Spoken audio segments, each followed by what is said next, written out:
سلام دوستای عزیز، سارا هستم. شما را بسیار خوش آمدید میگم به این ویدیو. امیدوارم هر جایی که هستین جور سلامت باشین و تشکری میکنم از شما که این ویدیو را بر دیدن انتخاب کردین. موضوع ویدیو امروز ما در مورد آموزش یک آهنگ بسیار زیبا از خانم پرستوی عزیز است. قسمت اول آموزش از این آهنگ زیبا در ویدیوی قبلی در خدمت شما گذاشته شد. شما میتونین که از اونجا شروع بکنین و میایم حالا قسمت دومش شروع میکنیم که ویدیو بسیار کوتاه می داشته باشیم. گفتی میایم دنبالت بر پشت اسب رویا. خب گفتیم که این آهنگ در دوریان موت یا موتات کافی جور شده که گو نیازی کومل می باشه و ما از اسکیلی که خود خانم پرستوی عزیز خونده از اونجا تمرین کردیم که ای بود. اسکیل ما قسم بود ساری گما پادنی سانی دپا مغریسا. گفتیم که آهنگ از می ای میجر کورد شروع میشه، اما سکند انورژن دو تا نوت ما میه اینجا. ای میجر کورد سکند انورژن امیجا آهنگ شروع میشه. البته ما در ویدیو فکر کرده بودم که آهنگ آستایی داره، در حالی که اشتباه کرده بودم. آهنگ آستایی و انتره نداره، تمام آهنگ یک رقم است. یک قسمت از آهنگ ما در ویدیو خدمت شما تشریح دادم و قسمت دیگه شه در این ویدیو تشریح میدیم، یعنی آهنگ کلش یک رقم است، آستایی و انتره نداره. از اینمی A میجر کورد که سکند انورژن از شروع میشه و از سه آهنگ شروع میشه. گفتی ساری گما گفتی میایم دنبالت بر پشت اسب رویا. گفتی میایم دنبالت بر پشت اسب رویا.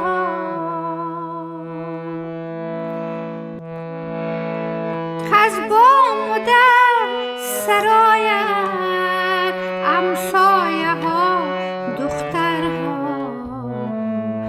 گفتی در انتظارم، گفتی در انتظارم باش که بر میگردم.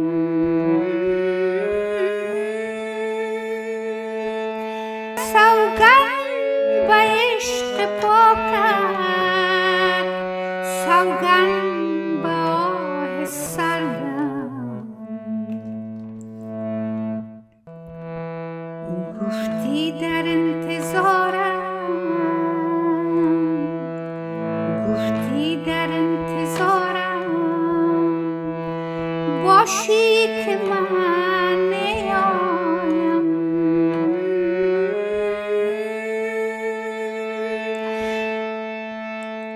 سوگند به عشق پاکم، سوگند به آه سردم، گفتی در انتظارم، گفتی در انتظارم،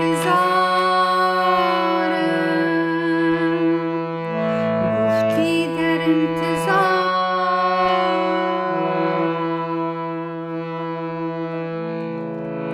حالم را یک انگشت کار میکنم. گفتی میایم دنبالت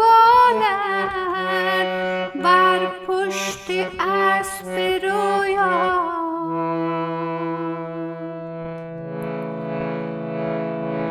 گفتی میایم دنبالت بر پشت اسب رویا.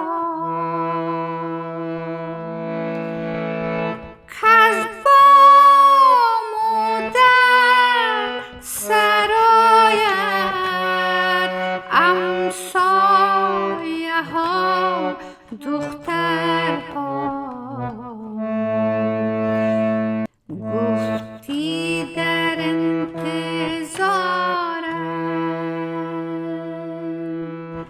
گفتی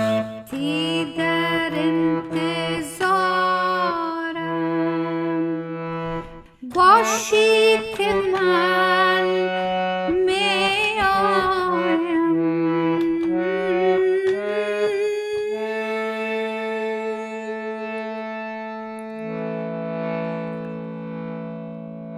سوگند به عشق پاکم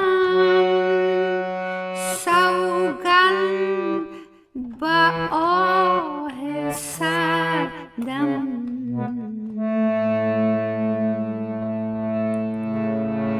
گفتی در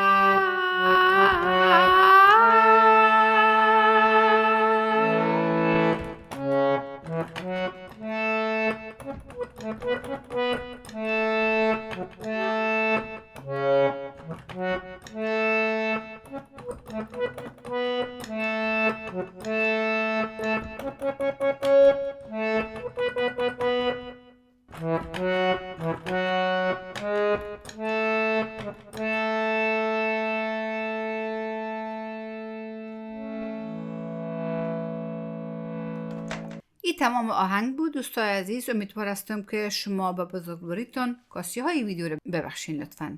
و اگر خانم پرستوی عزیز کنم وقتی ویدیو رو میشنوه یا میبینه امیدوار هستم که کاسی های این ویدیو رو به بزرگواری خودشون ببخشن.